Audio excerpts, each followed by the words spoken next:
¿Qué tal, queridos amigos? ¿Cómo estáis? Bienvenidos al Cascarón de Nuez. No exagero si os digo que Red Bull ha inventado muchas de las cosas que hoy en día se aplican en el marketing moderno, que es una de las grandes empresas en lo que se refiere a un ejemplo de creación y emprendimiento desde un nicho o un producto local al mercado global. Forma parte igualmente de un fenómeno de globalización potente que ha habido en los últimos 30 años. E igualmente también Red Bull simboliza muchas de esas casualidades, podríamos decir casi cósmicas, de esas felices coincidencias o accidentes felices que producen un chispazo que cambia la vida de alguien o de muchas personas. Y ese es el caso de Dietrich Mateschitz. ¿Quién le iba a decir a este señor ex ejecutivo de una empresa de productos sanitarios que estaba en uno de sus viajes rutinarios en Tailandia y que tenía, como tantas otras personas, problemas para dormir por culpa del jet lag, que un producto local que le recomendaron allá en Tailandia iba a cambiar su vida, la vida de muchísimas personas e igualmente, podríamos decir, el marketing a nivel mundial? Porque, como digo, y te voy a explicar en este vídeo con bastante detalle, te voy a explicar exactamente cuál es la historia de Red Bull y aquellas cosas clave que la han convertido en algo completamente distinto, más allá de lo que conocemos, más allá de lo que se sabe a nivel de calle, que es una bebida energética. Así que, para empezar con esta historia, tenemos que comenzar, como siempre, y el principio es ese. Un ejecutivo austriaco que no puede dormir en Tailandia, alguien le recomienda que pruebe Krating Daeng. ¿Qué es eso? Pues es como se le llama al Red Bull en Tailandia y en aquellos países orientales, porque es que Daeng es una especie de bóvido gigantesco, una especie de toro de aquella zona. En definitiva, es lo mismo que Red Bull en nuestro idioma. Esta bebida era obra y milagro de Chaleo Yuvidia, un tailandés, también un emprendedor hecho a sí mismo, que comenzó siendo un campesino en las zonas rurales de ese país y que fue teniendo mucho interés en el mundo del comercio y comenzó a crear una empresa en el ámbito farmacéutico, pero en el ámbito farmacéutico al estilo oriental, es decir, basado en remedios naturales. Y así fue haciendo crecer poco a poco un emporio que daría para otro vídeo distinto, en el que vendía muchos productos de tipo nutritivo y etcétera, y entre ellos vendía el Krating Daeng, que era un producto que tenía básicamente el elemento esencial de la taurina, que en la cultura oriental vendía, que ayudaba a mantener la concentración y la vigilia. Sobre eso hablaremos próximamente. La cuestión es que ellos no se conocían, pero Dietrich Mateschitz parece, no sé si por un efecto placebo o por qué, que sintió que le funcionó la bebida y por lo tanto quiso saber más y volvió a su país fascinado. Y resulta que uno y otro estaban pensando en hacer cosas nuevas. Por un lado, Chaleo Yuvidia quería que su bebida se convirtiera en algo universal. Y por otro lado, Dieter, el ejecutivo austríaco, quedó fascinado con el producto y decidió dejarlo todo para intentar traerlo a Occidente. Y así fue como comenzó la historia de Red Bull. Estamos hablando del año 1982. Nótese que el lanzamiento oficial de Red Bull a nivel austríaco es en el año 87, o sea, han pasado 5 años entre medias. ¿Y entre medias qué pasó? Un lustro, nada menos, para lanzar la bebida al mercado. Bueno, pues pasó básicamente que una vez conocidos ellos y una vez intentando lanzar el producto, buscaron montones de inversores para conseguir el dinero y no fueron capaces. Nadie quería poner su dinero en una especie de bebida desconocida que todos consideraban que no iba a tener éxito aquí en Occidente porque era algo puramente de la cultura oriental.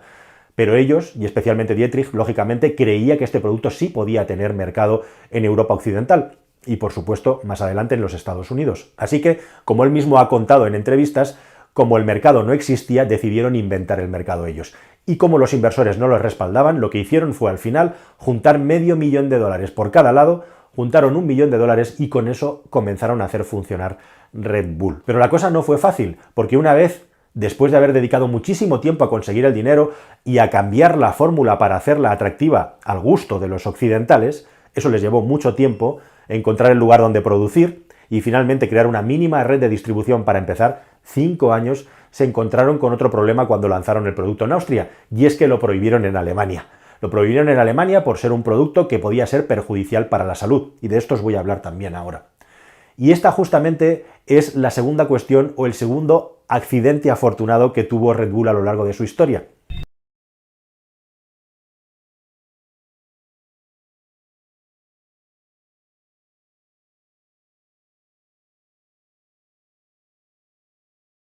Y es que precisamente la prohibición generó el efecto contrario, lo que los expertos llaman hoy en día el efecto Streisand. ¿Qué es el efecto Streisand? Pues básicamente que cuando algo en las redes se prohíbe, lo que hace es generar muchísimo más interés y muchísimo más ruido que el que estaba generando la polémica en sí, donde empezó todo.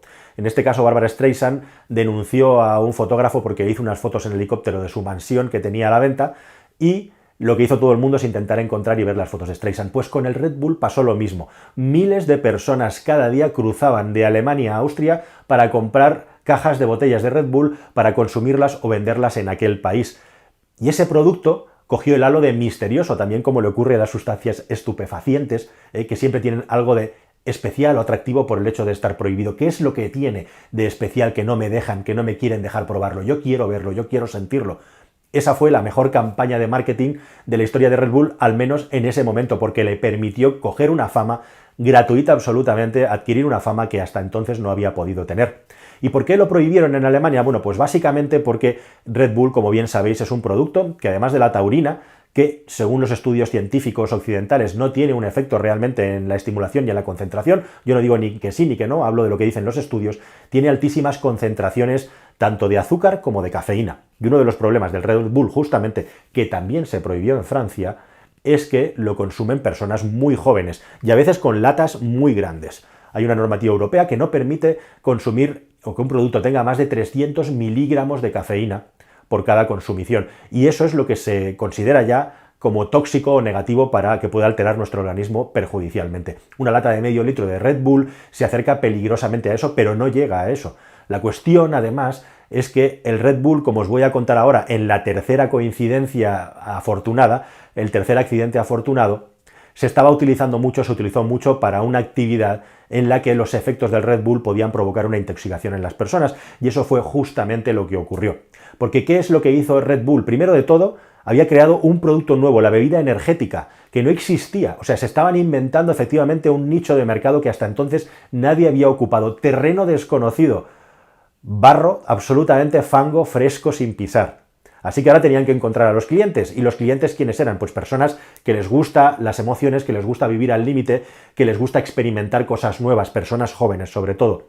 Así que es lo que hizo Red Bull, meterse en el mundo de la noche. No sé si recordáis en los inicios, estamos hablando ya de principios de los años 90, 92 aproximadamente, cuando Red Bull es aprobada en Alemania, después de cambiar la fórmula varias veces, que Red Bull se mete en el mundo de la noche. ¿Por qué Red Bull cambia la fórmula? Para intentar que otros países europeos, sobre todo los países como Hungría y etcétera de Europa Central, aprueben el producto. Y una vez el producto estaba aprobado en estos países europeos, hay una normativa europea que prohíbe al resto de países prohibir un producto si está admitido en otros países de la Unión. En definitiva, si en algún lugar de la Unión, en algunos lugares de la Unión se estaba vendiendo el producto, esa prohibición no se podía mantener, así que al final acabaron cayendo las prohibiciones tanto alemana como francesa, no sin antes cambiar la formulación del producto. Y Red Bull comenzó a meterse en el mundo de la noche. Los que tenéis ya unos años recordaréis esos Minis y esos Volkswagen Beetle que estaban en las puertas de las discotecas y que se movían por las ciudades invitando a los jóvenes a tomar Red Bull. Y es que era la combinación perfecta, porque como Red Bull, con la cantidad que tiene de estimulante, te permite mantener la vigilia, pues eso servía para poder estar más horas activo de fiesta, eso permitía disfrutar más de la noche. Así que fue ahí a donde se expandió rápidamente la mancha de Red Bull, igual que hace no mucho Fritz Cola, de la que podemos hablar en otro vídeo, ha hecho algo parecido vendiendo una cola que lo que tiene es mucha más cafeína que la cola normal. ¿Cuál era el problema además y lo que preocupaba y preocupa muchísimo a las autoridades sanitarias, no solamente por Red Bull, sino por el resto de bebidas energéticas? Pues que justamente por tener un alto contenido en cafeína, al mezclarlo con alcohol, los efectos depresores del alcohol, los efectos depresores del sistema nervioso, es decir, nos vamos apagando, nos vamos adormilando, nos da sueño, nos vamos frenando en definitiva, hacen que no existan porque los compensa, con lo cual está demostrado que la ingesta de alcohol puede ser todavía mucho mayor y la gente mezclaba con vodka y la gente mezcla con Jägermeister. En definitiva, la mezcla de Red Bull con alcohol es lo que es verdaderamente dañino, al margen de que también que la gente muy joven, ya sea Red Bull, sea Monster, sea lo que lleve con su lata en la mano, que es una especie de símbolo de identidad y de rebeldía, con medio litro de eso lleno de cafeína, pues no es muy recomendable tampoco para personas de 16, 17, 18 años de edad. La cuestión es que la mancha se expandió y Red Bull dio en la diana con el asunto de meterse en el mundo de la noche. Y así fue como se fue abriendo y expandiendo por toda Europa hasta que dio el salto a los Estados Unidos. y se convirtió rápidamente en la primera bebida energética del país, aunque luego aparecieron otras que muy rápidamente intentaron imitarla, ya no consiguieron alcanzarla. Estamos hablando del año 97, estamos en 2020 y Red Bull sigue siendo la bebida energética más vendida del país. Pero por supuesto, para llegar a eso, para llegar a ser tan vendida, había que hacer otras muchas cosas.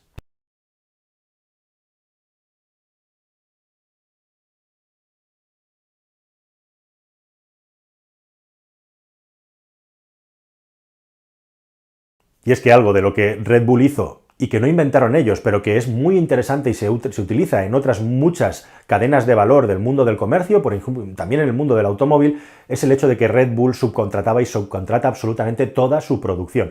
Esto significa que todas las fábricas que hacen Red Bull no tienen nada que ver con la marca. Les da la fórmula, que es secreta por supuesto, y ellos lo producen, lo envasan y lo distribuyen. Todo lo que es la cadena de producción de la bebida en sí, Red Bull simplemente controla la calidad, pero no se gasta un euro en fabricar. Lo subcontrata absolutamente todo. Y eso está relacionado con el hecho de que Red Bull lo que ha hecho desde el principio es poner todo su foco en el marketing y en promocionar el producto una vez que ya tenía controlados los estándares de la producción. Y eso es lo que marca absolutamente la diferencia con otras marcas en los Estados Unidos como Pepsi o Coca-Cola, que estaban más pendientes de estos canales. A Red Bull, una vez que ya el producto era conocido y estaba creciendo, lo que le interesaba sobre todo era promocionarlo para que de una manera absolutamente relacionada con la promoción de marketing consiguiera crecer. Y es que los márgenes con los que trabaja Red Bull son alucinantes. Estamos hablando de que la producción de una lata de Red Bull está alrededor de los 0,09-0,10 dólares la unidad. Mientras que en una tienda, en un comercio, lo puedes encontrar por 3,5 dólares, 3,6, 3,7. Si te vas a un Walmart o te vas a un gran supermercado en el que puedas comprar un bag de latas de Red Bull, te puede bajar el precio a 1,6, 1,7 dólares.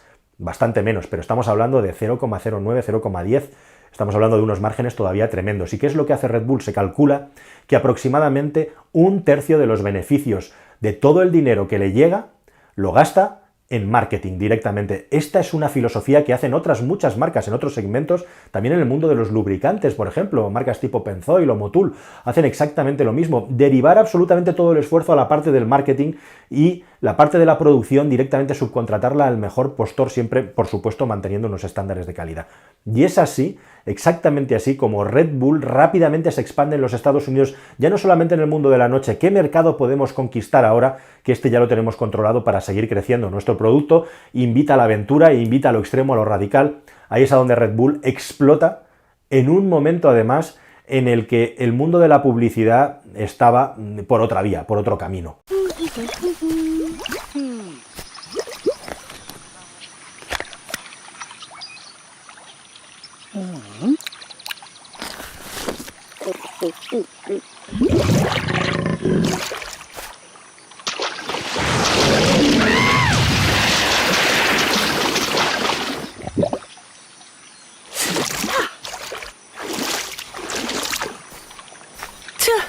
Red Bull gives you wings. Y Red Bull lo hace justamente por dos caminos muy distintos. Es increíble, yo en el año 94, 93, 95 estaba estudiando en la universidad y ya estudiábamos cómo Red Bull hacía su publicidad. Primero de todo, Red Bull se quiere dirigir a un público muy concreto y fueron los primeros que inventaron la antiventa, el anti-marketing. Las campañas publicitarias de Red Bull en los años 90 eran las mismas que son en 2020. ¿No os parece increíble? Siguen siendo esos dibujos animados que parecen como mal hecho con esos trazos que están vivos y que nos muestran situaciones muy pequeñitas, no te transmiten ni una filosofía de vida grande, ni que te vas a hacer millonario, ni que como Axe te vas a echar un desodorante y van a venir a ti las mujeres como las moscas a la miel, nada de eso. Son situaciones cotidianas que tienen un gag cómico en el que hay un eslogan que está siempre por encima de todo. Red Bull te da alas. Red Bull te da alas es un eslogan que lleva más de 3 décadas funcionando perfectamente y lo mantienen. ¿No os parece increíble? Y que además esa publicidad que hacen no haya cambiado nunca. Red Bull no hace mucha publicidad, pero cuando hace publicidad, especialmente en televisión, Sus spots siempre son los mismos. Son los spots de Red Bull, perfectamente reconocibles, hiper sencillos y que nos muestran una situación de complicidad con el espectador en el que se está haciendo algo que roza lo ilegal o que roza lo divertido o que subvierte las normas después de haberte bebido en el Red Bull. Lo que se están transmitiendo por debajo un poquito es que puedes hacer cosas que en el mundo real no puedes hacer. Eres un mini Superman, pero eres un mini Superman absolutamente cotidiano. Como diríamos en España, un Superman de todo a 100, de tienda de producto barato chino. Pero lo hacen muy bien. Y no han cambiado nada ese eslogan. Imaginad el valor y la fuerza que tiene el Red Bull te da alas, hasta tal punto que en Estados Unidos, el país de las demandas por excelencia, hace unos años un grupo de personas se unieron para denunciar a Red Bull porque decían que después de haber consumido el producto de una manera continuada no les habían salido alas en las espaldas. Esto no me lo estoy inventando, esto es real. Y Red Bull, como siempre, a Red Bull no le detiene nada. Cuando piensa algo, y esta es otra de las grandes características de esta marca y esta empresa, es que cuando piensa algo lo ejecutan y normalmente ejecutan cosas que en ese momento parecen no tener sentido. Crearon una bebida energética cuando no existían. Se metieron en el mundo de la noche cuando no existía y consiguieron ese marchamo de producto ilegal. Hicieron unas campañas de publicidad que se convirtieron en las campañas de antipublicidad, como estáis viendo. ¿Y qué es lo siguiente que hicieron? Pues nada, Red Bull se gastó 11 millones de dólares en repartirlos entre todas las personas que habían puesto una demanda. Por cada lata que se había bebido de Red Bull le dieron una indemnización, que demostraron que se habían bebido, y asunto terminado. Hace unos días estaba mirando el resumen de un partido de la NBA, por ahí se cuentan algunos blogs y algunos canales que el te da alas ya no existe de Red Bull, y encima del tablero de la cancha de baloncesto, de la canasta, Red Bull gives you wings. Red Bull continúa con el te da alas y una demanda, por supuesto, no les detiene. Y el siguiente paso, ¿cuál fue? Crear y generar sus propios contenidos. Pero es que lo alucinante de Red Bull, bajo mi punto de vista y del caso Red Bull, lo que es fascinante, es que Red Bull ha vivido toda la transición de la era analógica a la era digital sin tener ninguna pérdida, ninguna merma. Al revés, se han ido rearmando y creciendo. Lo han hecho extraordinariamente bien. Cuando había medios en papel tenían el Red Bulletin y otras revistas que siguen haciendo. Apareció Internet y la fuerza de los medios audiovisuales. ¿Y qué hizo Red Bull? Pues pasó a hacer lo que es la última gran frontera, que posiblemente es la mayor influencia, una de las mayores influencias del marketing del siglo XXI.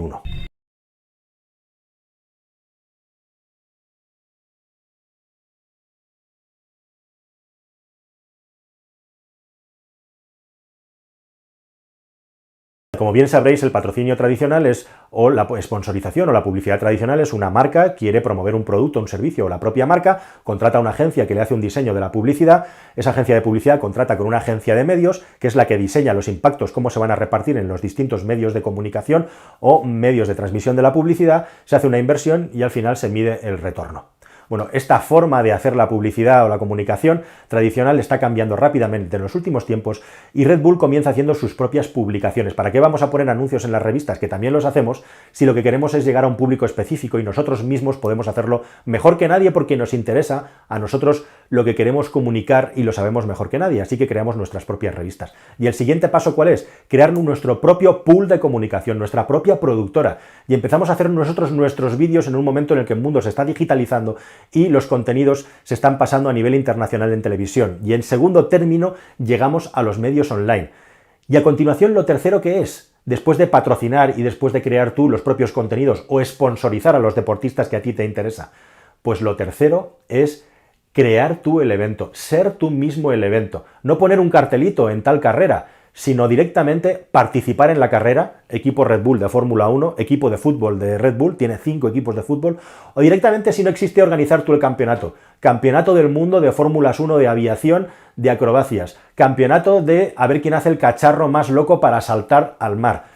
Carreras, deportes y competiciones que no existen, pero que casan perfectamente con la filosofía de Red Bull. Imagina un paso en el que de poner un cartel en un evento o de patrocinar, eres tú quien organiza el evento, es tu marca la que está metida hasta el tuétano de esa experiencia que está viviendo el consumidor. Pero todavía hay un paso más allá, y el paso más allá es hacer todo eso, tener toda esa relevancia mediática, toda la cobertura de los medios, toda la cobertura que te dan tus propios medios y la señal que tú distribuyes con tu marca. Y lo último es hacer además que la gente pague por vivir esa experiencia. ¿Os suenan las peleas de gallo en Europa o en España?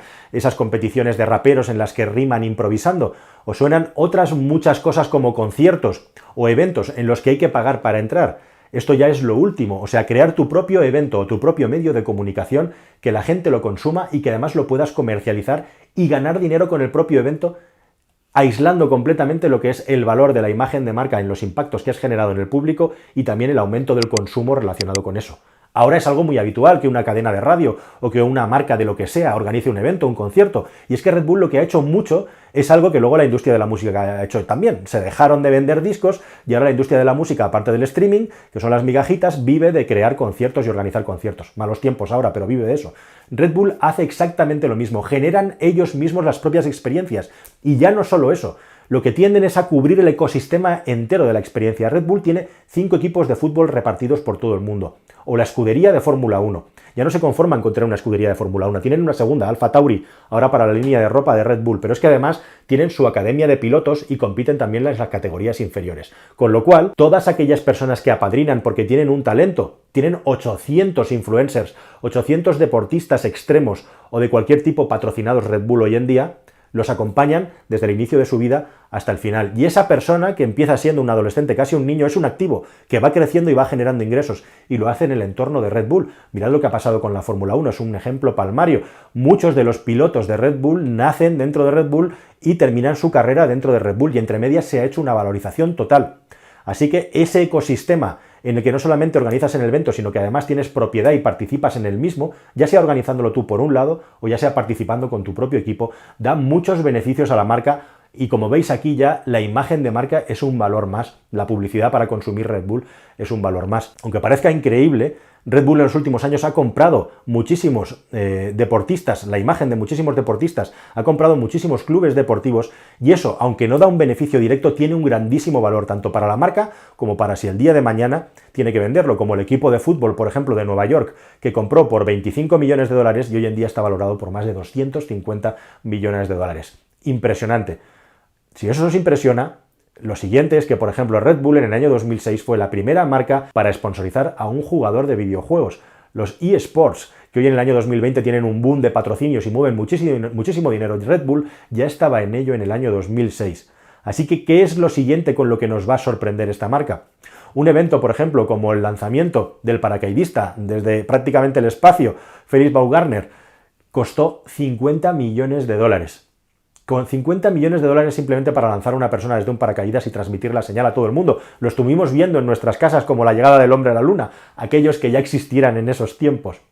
Pues el retorno de esta inversión en términos de publicidad, es decir, lo que hubiera costado tener en términos de publicidad, comprar espacios en televisión y en medios de comunicación, hacer una acción publicitaria equivalente, hubiera costado 6.000 millones de dólares, según los análisis de las consultoras que estudiaron este evento especial, y se gastaron 50. En esto es Red Bull el maestro del marketing, y en esto lo hacen mejor que nadie, y adelantándose a los demás, a las tendencias, con muchos años, y teniendo siempre una filosofía, una trazabilidad. No suelen cambiar cuando meten el pie en algún asunto.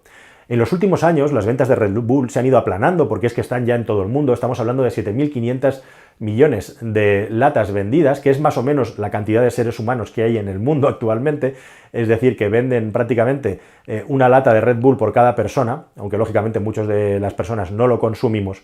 Y aunque este producto sigue teniendo muchas sombras en lo que se refiere a sus beneficios para la salud, más bien al contrario, es una mezcla explosiva, la cafeína, con el azúcar. Una lata de Red Bull de medio litro tiene 15 sobres de azúcar. Nadie ha podido parar Red Bull, hasta tal punto que para muchos tienen la sensación, la impresión de que Red Bull ya ni siquiera es una marca de refrescos energéticos, sino que es una productora de eventos y de medios de comunicación. Pero lo cierto es que Red Bull sigue ganando el 97% del dinero que gana vendiendo refrescos. ¿No os parece increíble? El 3% solamente lo gana con el resto, pero es que son reinversiones, es un montón de dinero que Red Bull hubiera tirado, entre comillas, en medios de comunicación y en pagar eventos que ahora son de su propiedad. Imaginad el valor de todo lo que ha montado Red Bull fuera del mundo de los refrescos. Si se pusieran a venderlo, si se pusieran a comercializarlo, sería una macroempresa gigantesca y los beneficios serían tremendos. Así que hay que estar muy atento a lo que hace Red Bull y cuál es el siguiente paso. Ahora estamos con la música también, ahora estamos creando sus propios eventos, el rap, etcétera. Veremos cuál es el próximo movimiento. Los eSports son muy importantes, pero esta es la historia de una marca tan impresionante y apasionante como Red Bull. Todo esto viene de una noche de insomnio, de un avispado ejecutivo de una multinacional austríaca que se dedicaba a vender pasta de dientes, y también de un emprendedor tailandés, y la conexión cósmica o lo que fuera puso a los dos emprendedores en contacto y de ahí salió esta empresa tan apasionante e interesante en lo que se refiere al marketing y la comunicación como es Red Bull. Nada más, queridos amigos. Espero que este viaje en el cascarón os haya parecido interesante y jugoso, que hayáis aprendido cosas nuevas conmigo. Ese es el objetivo y si es así, espero que se haya cumplido. Muchísimas gracias y hasta el próximo vídeo.